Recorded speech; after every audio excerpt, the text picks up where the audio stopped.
دیکھیں جی، مولانا تقی عثمانی حفظہ اللہ تعالی پاکستان کی ان چند انٹلیکچوئل پرسنالٹیز میں سے ہیں جو ورلڈ لیول کی پرسنالٹی ہیں، اس میں کوئی شک نہیں ہے۔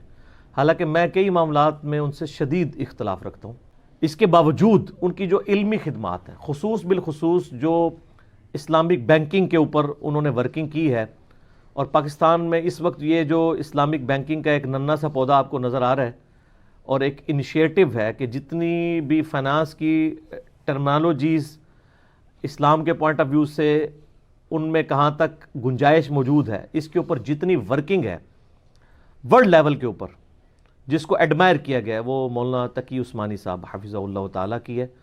اور عرب کے اندر بھی ان کو بڑی عزت کی نگاہ سے دیکھا جاتا ہے، عجم کے اندر تو ان کا خیر مقام ہے ہی ہے۔ ان کی کئی کتابیں انگلش کے اندر بھی ہیں، عربی میں بھی، اردو کے اندر بھی، خصوصاً اس ٹاپک کے اوپر۔ باقی ٹاپکس پہ بھی انہوں نے لکھا، لیکن یہ ٹاپک ان کی اسپیشلٹی ہے۔ لہٰذا مولانا تقی عثمانی صاحب پہ حملہ یہ پاکستانی قوم کے لیے ایک لمحہ فکری ہے، کیونکہ وہ ایک ماڈریٹ اسکالرز میں سے ہیں، جو یعنی سنی شیعہ کنفلکٹ میں آپ دیکھیں جس طریقے سے پچھلے 30-40 سالوں کے اندر قتل و غارت کا بازار گرم ہوا، اس میں چند ایک لوگ تھے کہ جنہوں نے امت کو جوڑنے کی بات کی ہے۔ ان میں سے ایک مولانا تقی عثمانی صاحب بھی ہیں، جی، طارق جمیل صاحب بھی ہیں، لیکن طارق جمیل صاحب ایک وائز ہیں، عالم ہیں وہ، لیکن وہ وائز ہیں۔ علماء کے ہاں ان کو اتنی پذیرائی حاصل نہیں ہے علمی اعتبار سے۔ علمی اعتبار سے اگر کوئی پرسنالٹی ہے نا تو وہ پھر تقی عثمانی صاحب ہی ہے۔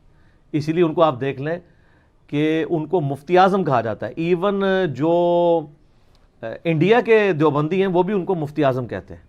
وہاں پہ بھی کسی اسکالر کو دیوبند کے جو ہیں وہ تقی عثمانی صاحب کے لیول پہ وہ لوگ نہیں مانتے، جی، ٹھیک ہے۔ اس اعتبار سے یعنی ایک بہت بڑی پرسنالٹی ہے۔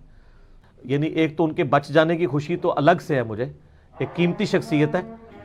اس سے بڑھ کے خوشی یہ ہے کہ ان کے بچنے کی وجہ سے جو آگے دنگا فساد کھڑا ہونا تھا نا وہ رک گیا۔ اچھا، یہاں پہ میں گورنمنٹ سے یہ ریکویسٹ بھی کروں گا کہ اس طرح کے جو بڑی پرسنالٹیز ہیں، جی، جی، ٹاپ فگرز ہیں علماء میں سے، ان کو سیکیورٹی گورنمنٹ کی طرف سے ہونی چاہیے۔ ان کے پاس بھی تھی لیکن وہ کم کر دی گئی تھی۔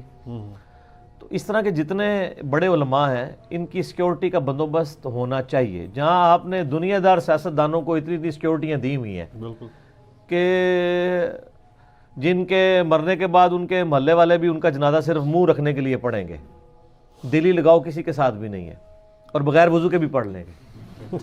تو ایسے علماء جو ایک انٹرنیشنل فگر ہیں، اثاثہ ہیں اس امت کا اور اس قوم کا، پاکستان کا، ان لوگوں کو یعنی ایکسٹرا سیکیورٹی دینی چاہیے۔